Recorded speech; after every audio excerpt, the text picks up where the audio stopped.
Good morning, Bill Carroll, Sunday&Monday Media, and it's time to work through Week 14. Obviously, playoff push has begun. We have a good sense of which teams are essentially focusing on the future. Nobody tanks in the NFL, but teams will quote unquote focus on the future, meaning that they'll play more young players.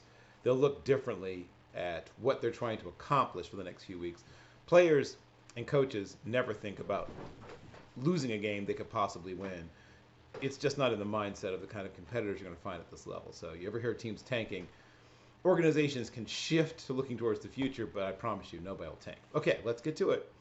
So first, right out of the gate, I really think that this is going to be a defining game for both the Buccaneers and the Falcons. The Falcons are favored by 3. I think that the Saints will right the ship at some point and get back into the mix. I think the Buccaneers will continue to sort of, nip at people's heels, but I think Atlanta manages to win this game. Do they win by 3? I'll go ahead and say yes. I still say they win and say they cover. I think it's a low-scoring game, though. I think 27 will be more than enough to win. It's maybe 24. I think maybe 24-20, so that's 4. That's a cover.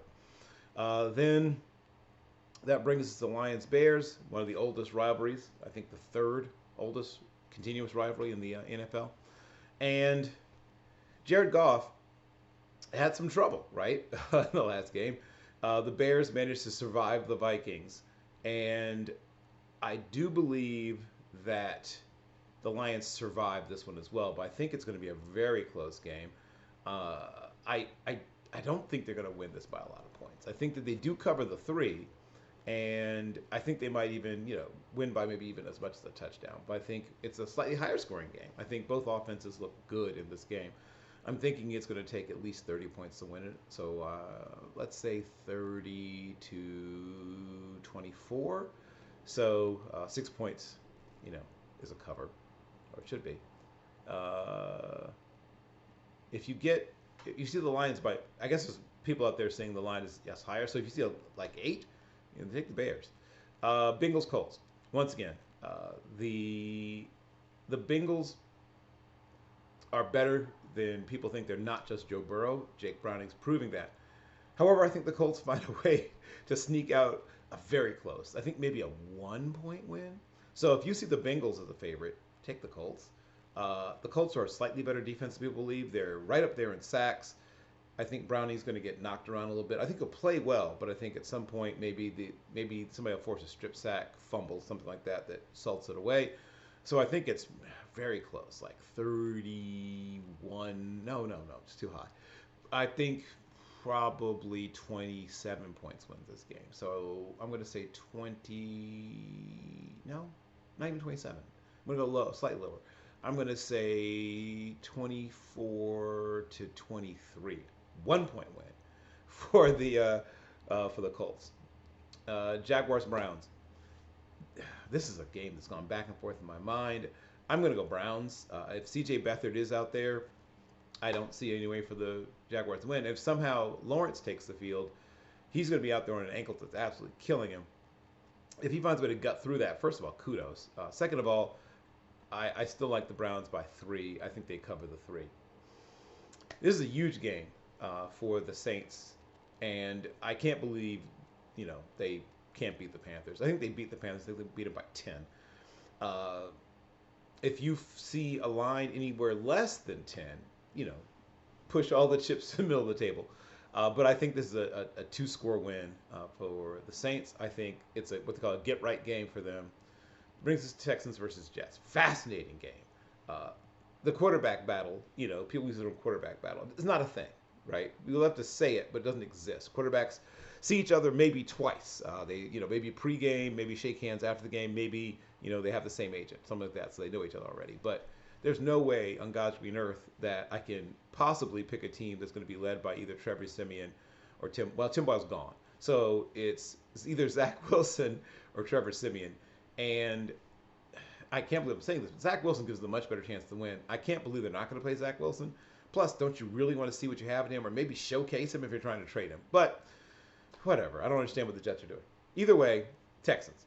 Give me the Texans. I'll take the 4. I would go as high as 5, frankly. 5.5 would give me pause, but I would go as high as 5 and still back the Texans. So if you want to ooch up, tease up that number from 4 to 5, I would do that and still take the Texans.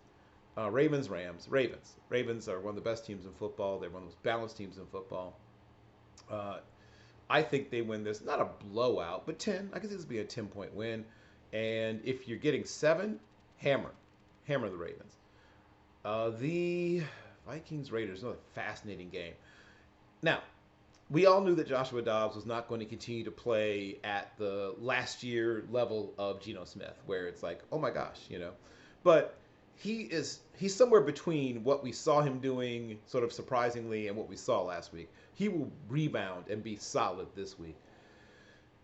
The Vikings defense is frankly a good one in most ways that you can measure a defense. The Raiders are a fascinating mix of past and future.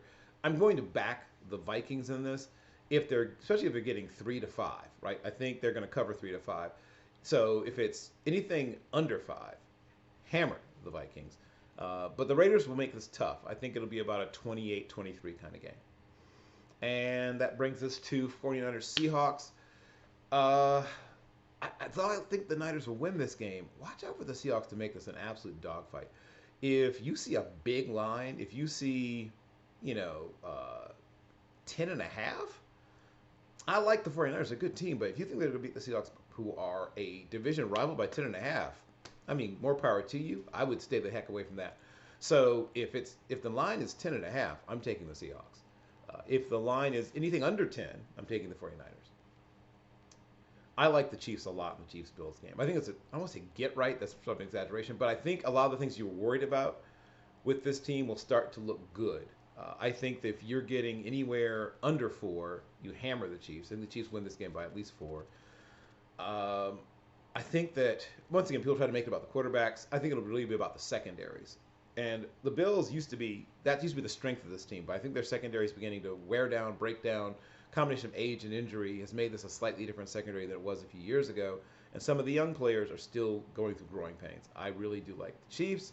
Also, I like the Chiefs to win the running game battle. The Bills struggle often to run the football. If this is a huge game for James Cook, then they have a good chance to win it because that reduces the chance that Josh Allen will make that key mistake that loses it, but I don't think that's what will happen. I think that he does try to do too much, and they get that late interception or turnover that salts the victory for them. That brings us to another traditional AFL battle, right? A couple of AFL champ. I think the Chiefs have met the Bills before in the old AFL championship back in the day. Probably was Joe Cap versus Lynn Dawson, I'm guessing. Or maybe Jack Kemp versus Dawson. And now Chargers Broncos, which I guess back in the day would have been like Tripucka, maybe Frank Tripucka versus John Hadle. But the Chargers are chasing the Broncos. I think they're going to start to catch them. I really like the Chargers in this game. I think the Chargers win this game by at least 3. I think that they're going to start to hit their stride. Maybe they're in coach saving mode. We'll see, but I think they win this game. The Cowboys are favored by, I believe, by 1. Caesars has them as 3.5. Boy, if I see 3.5, I'm hammering the Eagles. I think the Eagles do win this game outright, but at the very least, they don't lose it by 3.5. 3, I get a little nervous, but 3.5, give me the Eagles all day long. I think that the Eagles' defense rises up, and they got slapped around versus the 49ers. I promise you, they're not going to allow themselves to get gashed in the running game like they did. I think they play the young, a couple of the young guys like Jordan Davis and the other Georgia D tackle, whose name just escaped me. But I think you see more of the young players. I think that they're going to get those guys on the field, and those guys will be disruptive. Okay, Titans-Dolphins. This looks, to the outside, like an utter, complete, ugly mismatch with tremendous blowout potential. I think the Titans make it a little closer than people suspect, but anything under 2 scores, I think 13.5 is what the Caesar Sportsbook has. Whew, that makes me nervous. I don't like double-digit spreads, but 10 all day long. 15, no. 10, yes. So if I can if I can tease it down to 10, I'm going to hammer the Dolphins. 13.5 makes you nervous, though. but I still think that the Dolphins by 2 scores. I'm fascinated by the Packers Giants game. I think the Packers who were one of my preseason Super Bowl teams, start to hit their stride at this point. I think they win this game by at least 6 points. I think the Giants are essentially almost in rebuilding mode. I will say this about Mr. Thomas in DeVito. I'll be honest. I thought he was terrible, frankly, or very at least a best marginal pro prospect when I watched him in college. To his credit, from his days at Illinois and his days at Rutgers, he has improved noticeably. He is much more poised. He seems to be more accurate. Nonetheless, the Packers are, I think, one of the best teams right now. Like, not all season, but the last few weeks, and I think they're going to close out the season strong. I think they win this game by a touchdown. So if I'm seeing anything less than a touchdown, I am hammering the Packers. Those are the games that are coming up for Week 14, and that's how I see it. And let me know how you think I did. Once again, Bill Carroll, Zenny62 Media. See you again soon.